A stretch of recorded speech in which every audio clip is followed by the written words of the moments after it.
Well, hi again there, kids.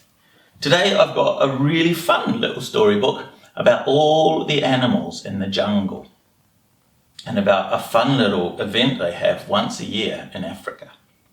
So, this one's about a giraffe in particular, and it's actually got a really good message. We'll talk about that at the end, all right? See if you can figure it out on the way. Gerald was a tall giraffe whose neck was long and slim, but his knees were awfully bandy and his legs were rather slim. He was very good at standing still and munching shoots off trees, but when he tried to run around, he buckled at the knees.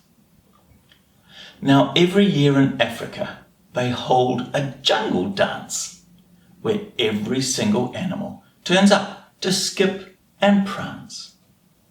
And this year, when the day arrived, poor Gerald felt so sad, because when it came to dancing, he was really very bad. The warthogs started waltzing, and the rhinos rock and rolled. The lions danced a tango, which was elegant and bold. The chimps all did a cha-cha with a very Latin feel. And 8 baboons then teamed up for a splendid Scottish reel. Gerald swallowed bravely as he walked towards the floor. But the lions saw him coming, and they soon began to roar. "Hey, look at clumsy Gerald," the animals all laughed. "Giraffes can't dance, you silly fool." "Oh, Gerald, don't be daft." Gerald simply froze up. He was rooted to the spot. "They're right," he thought. "I'm useless. I feel like such a clot." So he crept off from the dance floor and he started walking home. He'd never felt so sad before, so sad and so alone.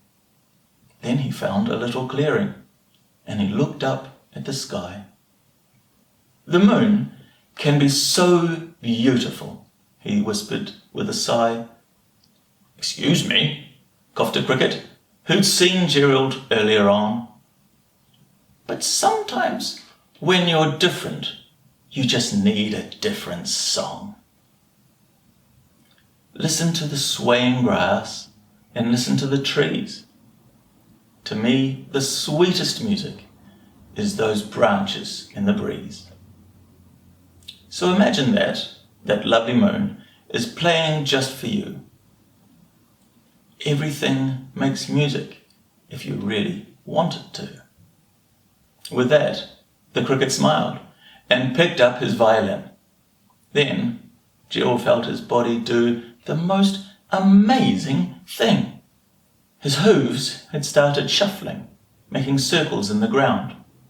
His neck was gently swaying, and his tail swishing around. He threw his arms out sideways, and he swung them everywhere. Then he did a backward somersault and leapt up into the air. Gerald felt so wonderful. His mouth was open wide. "I'm dancing! Yes, I'm dancing! I'm dancing!" Gerald cried. Then one by one, each animal who'd been there at the dance arrived while Gerald boogied on and watched him quite entranced. They shouted, "It's a miracle! We must be in a dream! Gerald's the best dancer that we've ever seen. How is it you can dance like that? Please, Gerald, tell us how." But Gerald simply twizzled round and finished with a bow. Then he raised his head and looked up at the moon and stars above. "We all can dance," he said, "when we find music that we love." Well, that's the end. You see, it took Gerald a little while to realize that all he needed was to find his music, was to find himself. And once he knew a little bit who he was and how he worked in the world, then he was just as good, if not better, than all the rest. Yeah? And that's the same with us. We need to find our place in the world, don't we? And find what we're good at and what makes us happy and alive inside. Gerald found his music and it made him alive inside, didn't it? Alright, well I'll see you again soon for another really lovely story. Bye for now.